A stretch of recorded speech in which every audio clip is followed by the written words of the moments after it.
Wednesday, July 8th, July 2026, and we left off on Hebrews 11, verse 1. So we pick it up right there. Now, faith is the assurance of things hoped for, the conviction of things not seen. The assurance of things hoped for, the conviction of things not seen. For by it the people of old received their commendation. By faith, we understand that the universe was created by the word of God, so that what is seen was not made out of things that are visible. By faith, Abel offered to God a more acceptable sacrifice than Cain, through which he was commended as righteous, God commending him by accepting his gifts. And through his faith, though he died, he still speaks. By faith, Enoch was taken up so that he should not see death, and he was not found, because God had taken him. Now before he was taken, he was commended as having pleased God. And without faith it is impossible to please him. For whoever would draw near to God must believe that he exists and that he rewards those who seek him. Let me save that, brother. And without faith it is impossible to please him, for whoever would draw near to God must believe that he exists and that he rewards those who seek him. Lord, I believe it. By faith, Noah, being warned by God concerning events as yet unseen, in reverent fear constructed an ark for the saving of his household. By this he condemned the world and became an heir of the righteousness that comes by faith. By faith Abraham obeyed when he was called to go out to a place that he was to receive as an inheritance, and he went out, not knowing where he was going. By faith he went to live in the land of promise, as in a foreign land, living in tents with Isaac and Jacob, heirs with him of the same promise. For he was looking forward to the city that has foundations, whose designer and builder is God. By faith Sarah herself received power to conceive, even when she was past the age, since she considered him faithful who had promised, God. Therefore from one man, and him as good as dead, were born descendants as many as the stars of heaven, and as many as the innumerable grains of sand by the seashore. Wait, so is this a jab? Not a jab, but he's saying he was like near death because he was so old. Is that what he's saying? Is this verse commenting on how old Abraham was? He said he was old as dust, brother, and God still gave him the power to have a child. Yes, it is specifically in the phrase, and him as good as dead. Okay, so he was saying he's like really old, and still God let him have a child. Okay. I don't know why that cracks me up. That's funny. That's a funny way to put it. As good as dead. He's 1 foot in the grave. Where was I?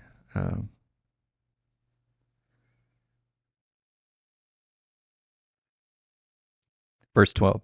Therefore, from one man, and him as good as dead, were born descendants as many as the stars of heaven, and as many as the innumerable grains of sand by the seashore. These all died in faith, not having received the things promised, but having seen them and greeted them from afar, and having acknowledged that they were strangers and exiles on the earth.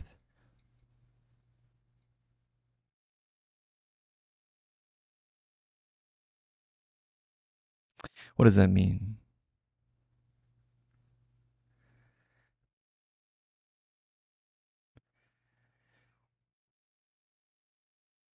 What does it mean they were exiles and strangers on the earth? Give one paragraph, no tables.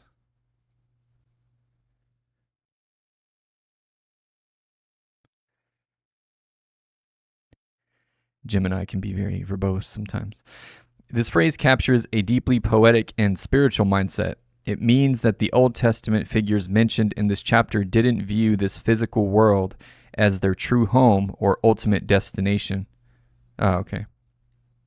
By calling themselves strangers and exiles, they were acknowledging that their deepest identity, values, and security weren't rooted in the societies or lands they physically occupied. Instead, they lived like temporary travelers or pilgrims passing through a foreign country, holding onto a deep faith in a future heavenly homeland promised by God. Okay, makes sense.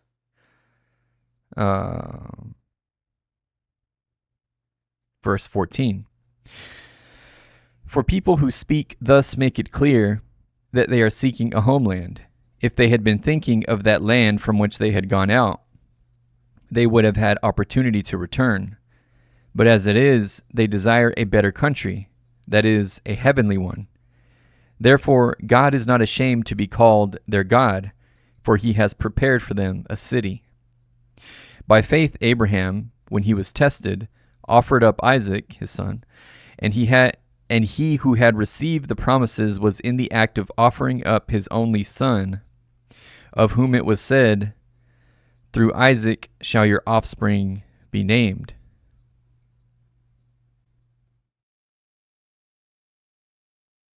So there's an interesting parallel here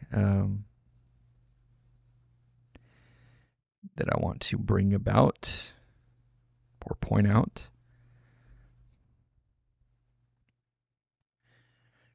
What is the connection between Abraham being asked to sacrifice his only son, but ultimately did not have to, and yet God did sacrifice his only son, Jesus?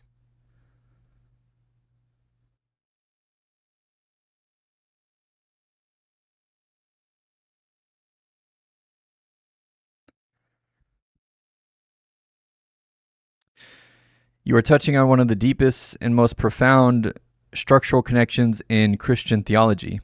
In biblical studies, this connection is called typology, a concept where a person, event, or institution in the Old Testament acts as a type, a predictive shadow or pattern, that finds its ultimate antitype or fulfillment in the New Testament. Typology, okay. The story of Abraham and Isaac on Mount Moriah, often referred to as the Akedah, the binding, is viewed by theologians as a precise prophetic mirror of God the Father sacrificing Jesus on Calvary.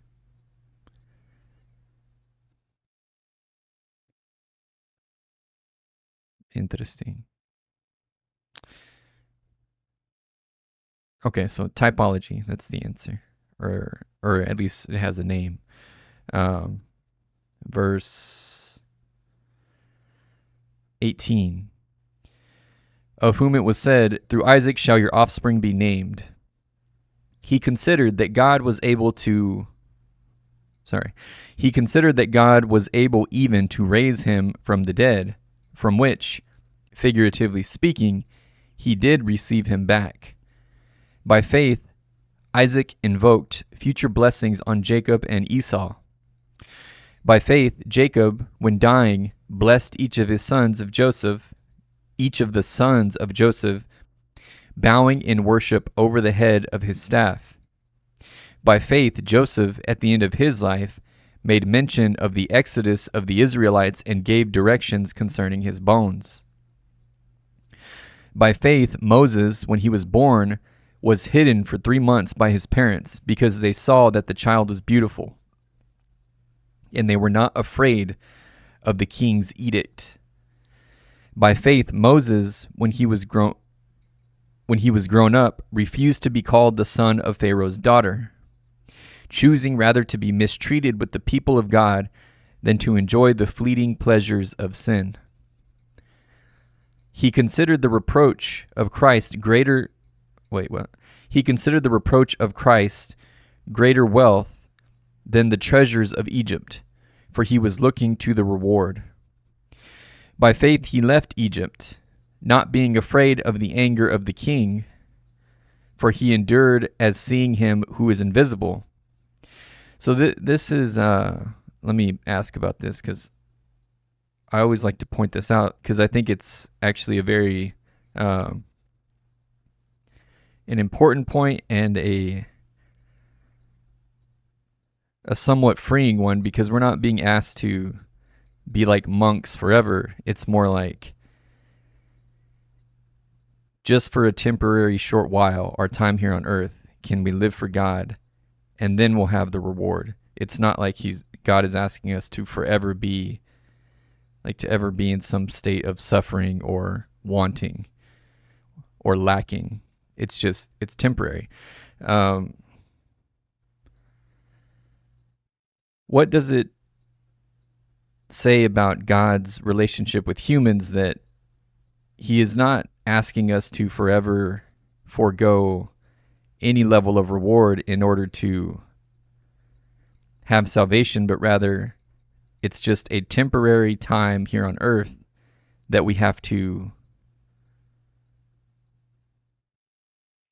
abstain from certain desires of the flesh.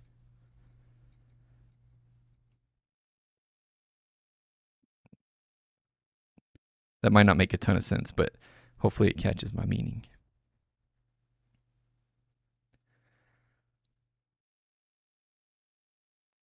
This is I guess what I'm really trying to say is that there is a reward. So there's still I suppose there's an acknowledgement in God's design of incentive. Like we're still being given an incentive.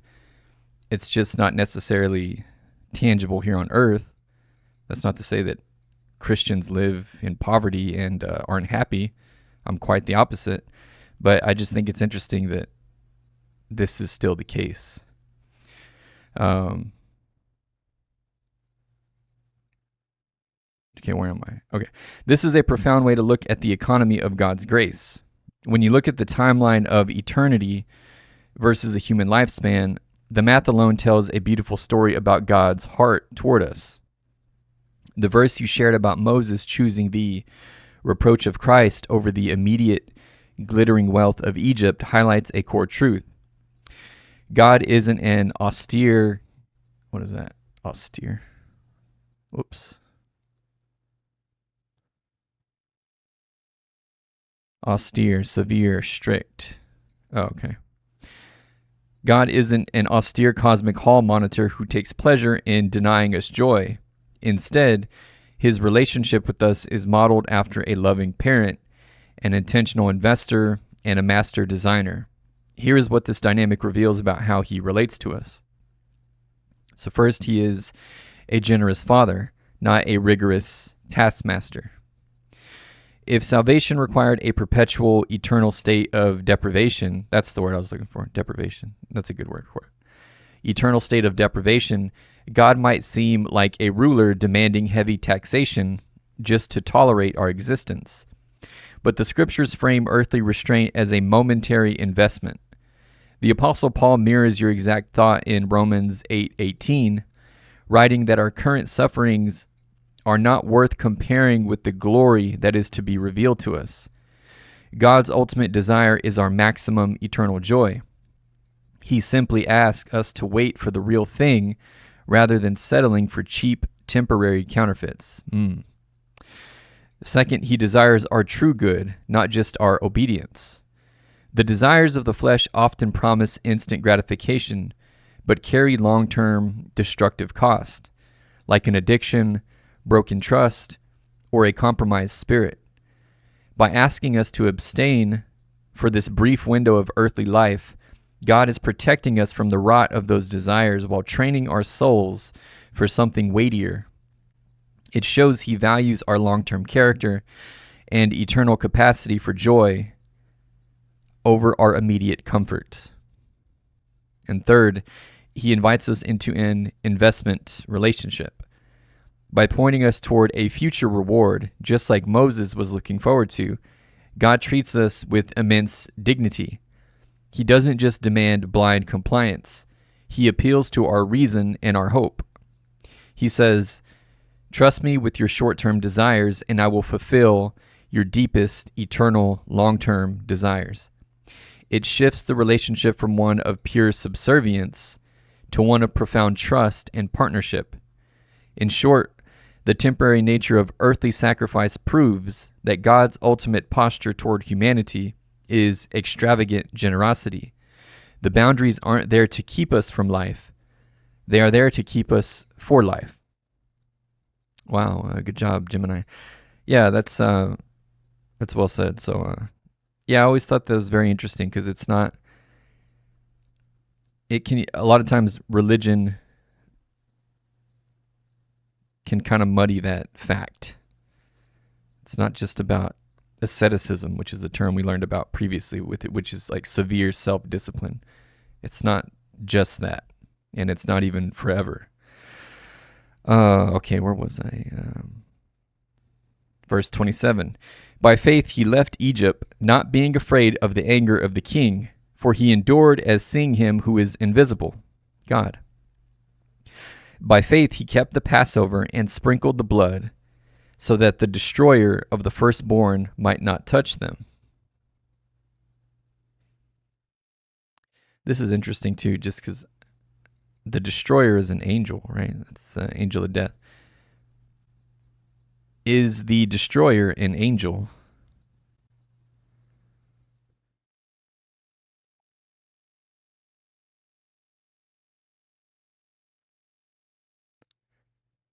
The term destroyer in Hebrews 11:28, which refers back to the Passover event in Exodus 12:23, is widely interpreted as an angelic agent or messenger acting on God's behalf to execute divine judgment.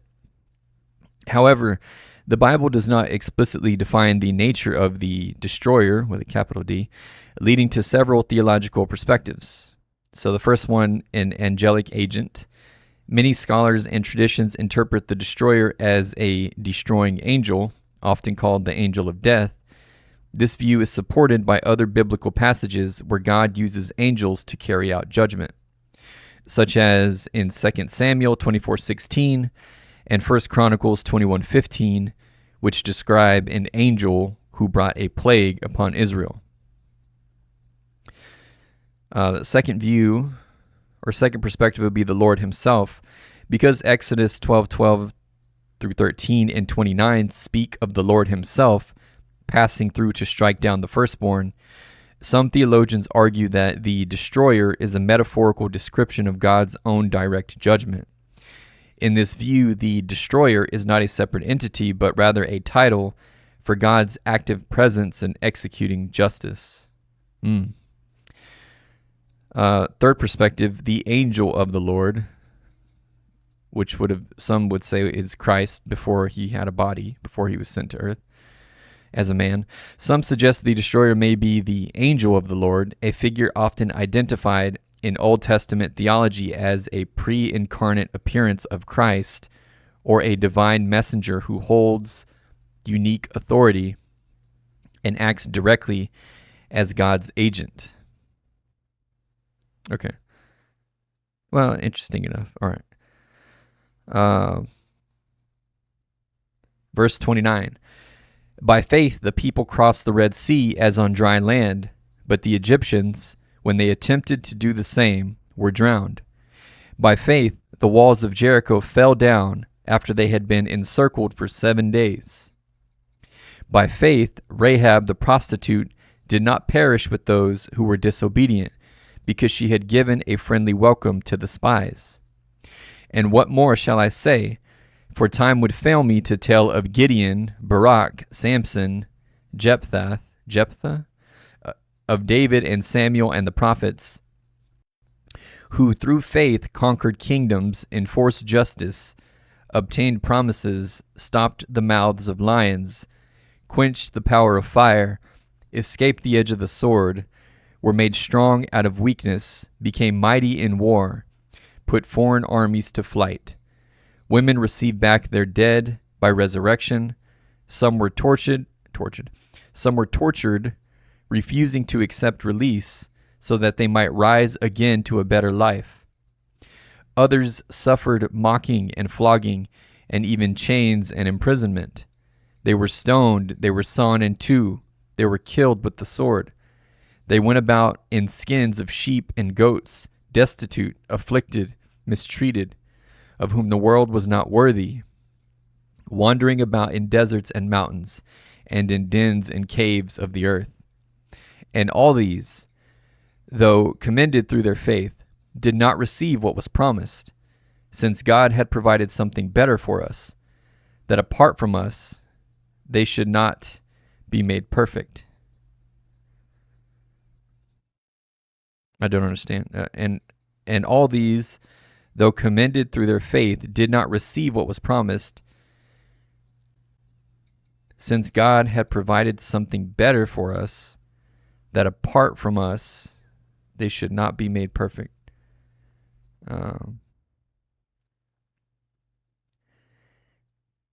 Explain. Don't use tables. Rabels. Tables.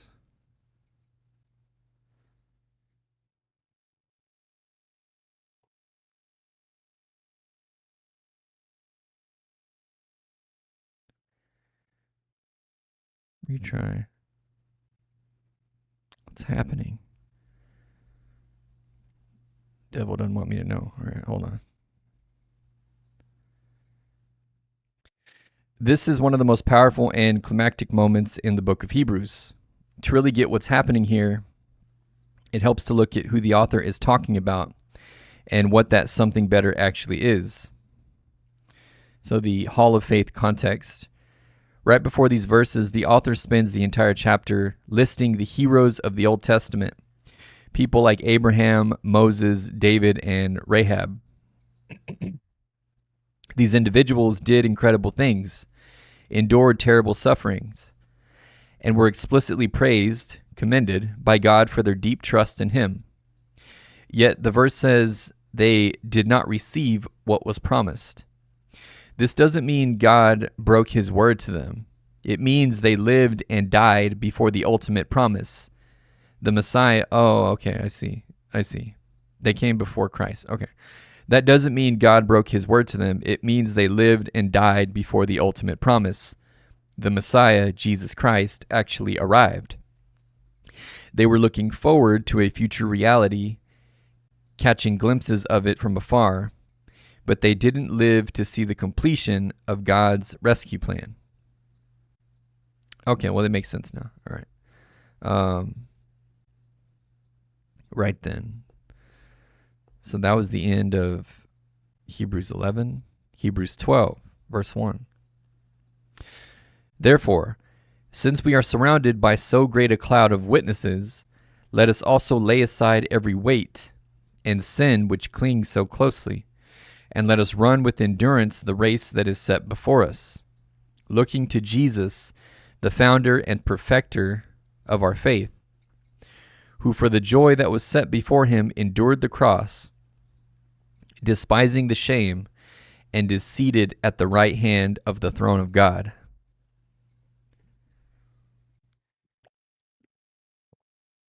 Consider him who endured from sinners such hostility against himself, so that you may not grow weary or faint-hearted.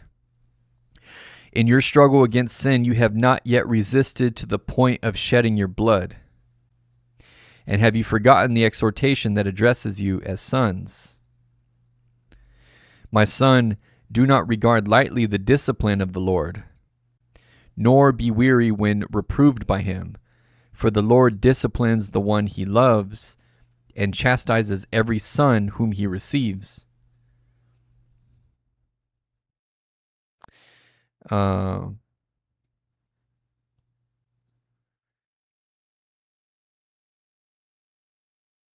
Give me an example of that. And give an example. And don't use tables. I wish I could just give it that for good. Okay, let's see.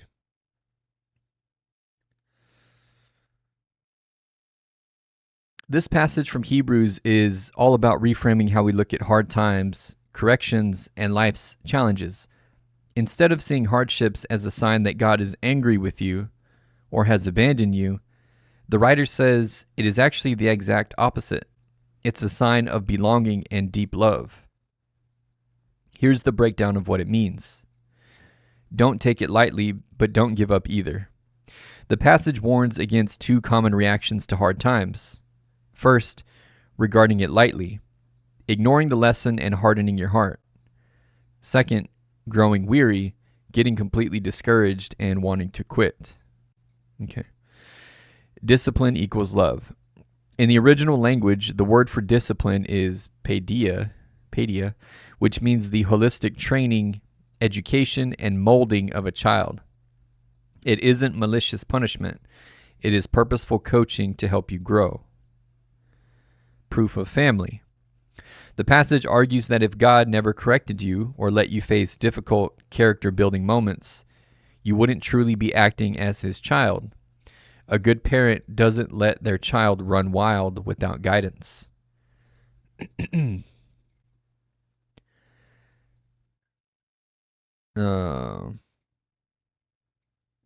don't want to, that's not the kind of example I wanted.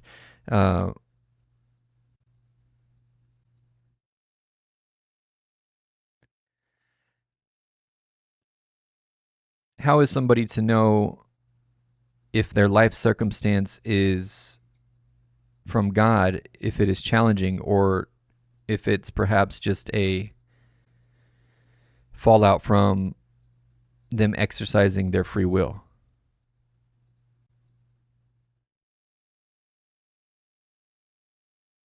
Or is there even a difference according to the Bible?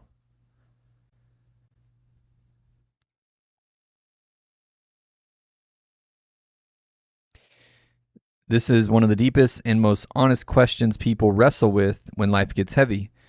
If you're tracking with the Bible's overall narrative, the short answer is that the Bible often doesn't separate these things into neat, isolated boxes. Instead, Scripture presents a complex worldview where your own choices, a broken world, and God's ultimate purposes are constantly interacting. Here is how the Bible breaks down the difference and the lack of difference between them. So the distinctions, where is the trouble coming from? The Bible does acknowledge that different trials have different immediate causes. It helps to look at them through a few distinct lenses. First, the law of the harvest, our free will. Galatians 6:7 says, whatever one sows, that will he also reap. If a person drinks heavily and damages their health, or spends recklessly and faces bankruptcy, the Bible calls that the natural fallout of human free will. It is a direct consequence, not a random trial dropped from heaven. Makes sense? Second, the broken world, general hardship. Sometimes trouble has nothing to do with your specific choices.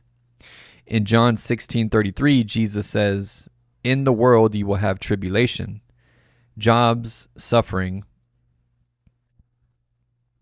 for instance, wasn't because he made bad choices. It was simply the reality of living in a fallen world where bad things happen.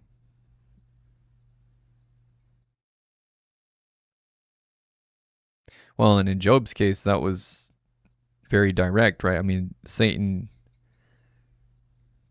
asked God, he said, I bet he will deny you if I take all these things from him. And God allowed the test. So that was actually it's not like it just happened. It was very intentional. Second, the intersection, is there even a difference? Here is where the biblical perspective gets fascinating. While the source of the hardship might look different on the surface, the Bible argues that from God's perspective, the end result can be exactly the same. God frequently uses the natural fallout of our free will as the very mechanism for his discipline and instruction. Okay. Who's over there cooing? Joseph's principle, two realities at once. The classic example of this is the story of Joseph in Genesis. His brothers use their free will to do something genuinely evil, selling him into slavery. Years later, Joseph looks at them and says, "As for you, you meant evil against me, but God meant it for good." Notice he doesn't say, "You did something bad, but then God stepped in and fixed it." He says that He says that at the exact same moment, the brothers were exercising their bad free will, and God was simultaneously weaving that circumstance into his grand plan. Consequence as coaching.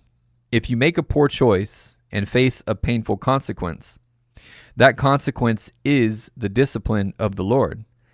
God doesn't always need to send a bolt of lightning to correct us. He often simply allows the natural reality of our choices to catch up to us so that we learn, mature, and redirect our lives. So how are you supposed to know? If you are in the middle of a storm, trying to map out the exact percentages of how much of this is me versus how much of this is God can drive you crazy.